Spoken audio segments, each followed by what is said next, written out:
Assalamualaikum warahmatullahi wabarakatuh. Alhamdulillahi rabbil alamin.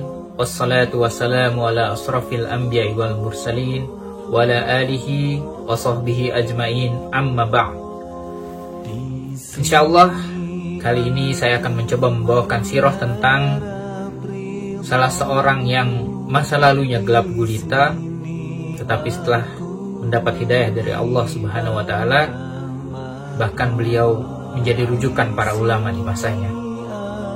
Salah seorang yang di masa lalunya ditakuti oleh orang-orang karena kejahatannya, tapi setelah taubat dihormati karena ketawaduannya. Seorang yang di masa lalunya dihindari pertemuannya oleh para kafilah dagang, tapi setelah taubat dikejar-kejar, dicari-cari untuk ditimba ilmunya. Nama beliau adalah Fudail bin Iyad.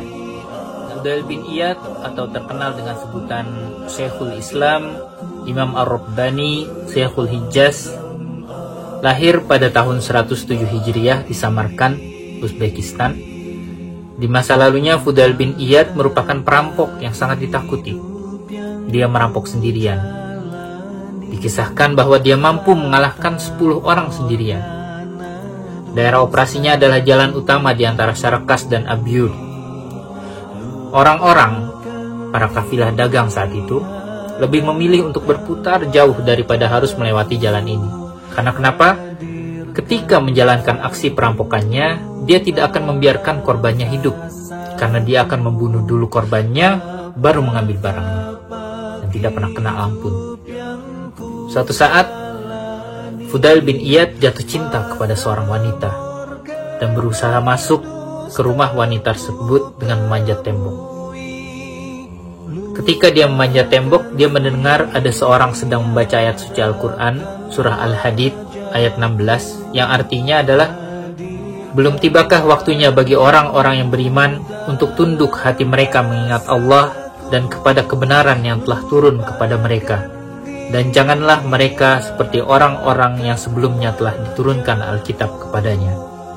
Kemudian berlalulah masa yang panjang atas mereka, lalu hati mereka menjadi keras, dan kebanyakan di antara mereka adalah orang-orang yang fasik. Ketika beliau mendengar ayat ini, hatinya seperti terhunjam tombak, dadanya bergemuruh, air matanya berlinang, dan beliau tersungkur turun dari tembok. Seketika beliau tak tahu arah kemana mau pergi, dan beliau berjalan terus di kegelapan malam tanpa tahu arah tujuan. Sampailah ia di suatu masjid. Dia masuk dan menangis meraung-raung mengingat masa lalunya yang kelam. Sampai datanglah waktu subuh ketika orang-orang datang ingin menunaikan sholat subuh. Orang-orang tidak berani masuk karena dilihatnya di dalam ada Fudail bin Iyad, sang perampok yang ditakuti semua orang. Sampai akhirnya orang-orang berkumpul dan memutuskan untuk mengutus seseorang untuk masuk dan menanyakan apa keinginan Fudail bin Iyad di masjid mereka.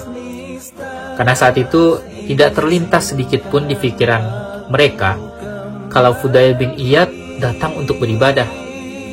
Dan setelah ditanyakan, masih dengan wajah berlinangan air mata, Fudail bin Iyad mengatakan kalau dia ingin bertobat. Barulah para jamaah masuk, menyalaminya dan menunaikan sholat subuh bersama. Setelah taubat, beliau belajar dari banyak guru, dari ulama-ulama besar pada zamannya. Salah satunya dari Yahya bin Sa'id al-Ansori, yang merupakan guru dari Imam Malik. Karena ketekunannya menuntut ilmu, bahkan dia sendiri menjadi referensi dari para ulama di masanya. Beliau termasuk salah satu dari guru Imam Syafi'i, Sufyan al-Thawri, dan masih banyak lagi ulama di zamannya yang berguru kepada beliau. Sekarang mari kita soroti kehidupan beliau setelah taubat. Banyak kisah yang menceritakan bagaimana ketawaduan beliau, bagaimana sedihnya beliau ketika mengingat masa lalunya yang kelam. Bahkan dikisahkan siapapun akan sangat iba apabila melihat beliau sedang menangisi masa lalunya. Bahkan pernah sampai tidak sadarkan diri. Jenggotnya yang lebat akan kuyup dibasahi air matanya.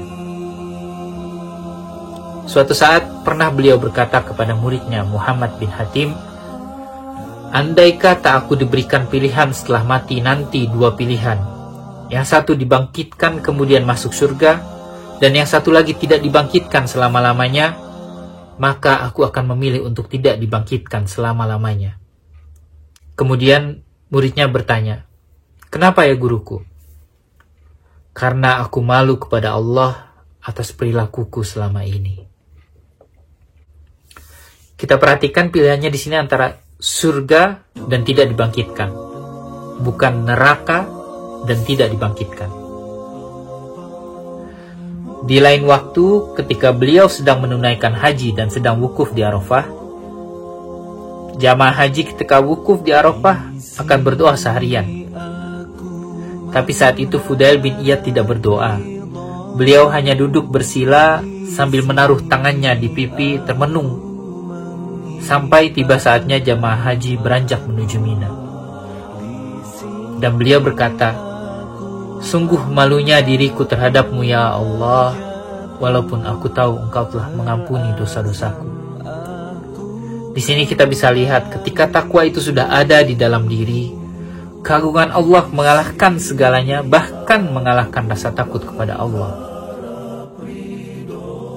Ketika beliau sedang menuju ke masjid dari rumahnya untuk sholat asar, di antara rumahnya dan masjid ada sebuah rumah. Sambil berjalan, beliau mendengar ada suara keras dari dalam rumah, di mana ternyata itu adalah suara ibu dan anak di dalam rumah itu yang sedang bertengkar. Kemudian ketika beliau tepat lewat di depan rumah itu, pintu terbuka. Dan sang ibu menyeret anaknya keluar dan menutup pintunya. Dalam hatinya, beliau bertanya-tanya, kesalahan apa yang dilakukan anak ini sampai sang ibu begitu marahnya? Tapi beliau tidak mau ikut campur. Kemudian menunaikan sholat asar, berzikir, dan seterusnya. Setelah selesai, beliau kembali menuju rumahnya. Dan dilihatnya dari kejauhan, sang anak sedang mengetuk-ngetuk pintu sambil memanggil ibunya dan mohon maaf.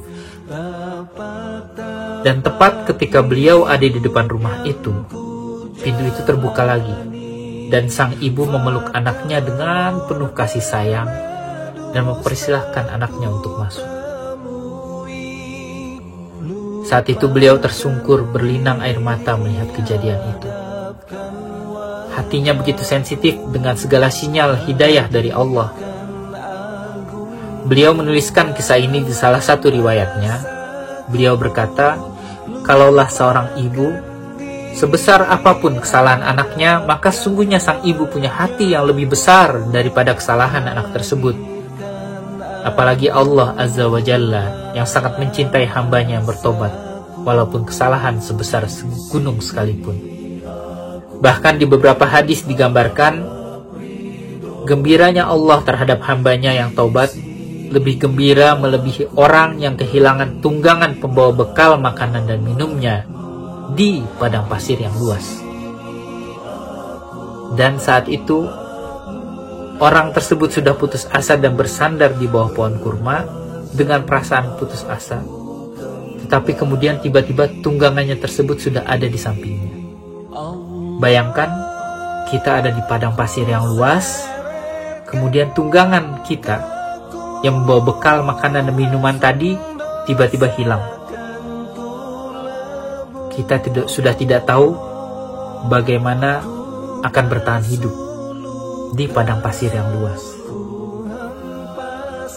Saat itu, tunggangan itu kembali. Pasti kita akan bahagia luar biasa. Dan Allah lebih bahagia dari itu semua ketika ada hambanya yang bertobat. Kisahkan bahwa Fudail bin Iyad bertobat ketika usianya sekitar 40 tahun. Bagi kita yang merasa hidupnya selama ini penuh dengan maksiat, jauh dari agama Allah, dan selalu melanggar perintah Allah, mari kita bertobat sebelum ajal menjemput kita. Karena jika ajal sudah menjemput kita, taubat kita sudah tidak berguna lagi. Lupakan masa lalu yang gelap, tataplah masa depan. Berjanjilah kepada diri sendiri, mulai sekarang saya akan memperbaiki diri. Saya akan menjadikan dinul Islam sebagai kerangka saya dalam menjalani kehidupan saya sehari-hari. Jangan pernah merendahkan orang-orang sekitar kita yang masih jauh dari Islam. Karena bisa jadi ketika Allah memberikan hidayahnya kepada orang tersebut, dia lebih dicintai oleh Allah daripada kita. Siapapun Anda dan sekelam apapun masa lalu Anda, percayalah, ampunan Allah lebih luas, lebih besar daripada dosa-dosa yang selama ini Anda perbuat. Hidayah adalah hak prerogatif Allah. Saya di sini hanya berusaha menyampaikan pesan kebenaran, walaupun satu ayat. Mudah-mudahan kita dapat mengambil ibrah dan hikmah dari sirah ini. Wallahu a'lam bishawab. Wassalamualaikum warahmatullahi wabarakatuh.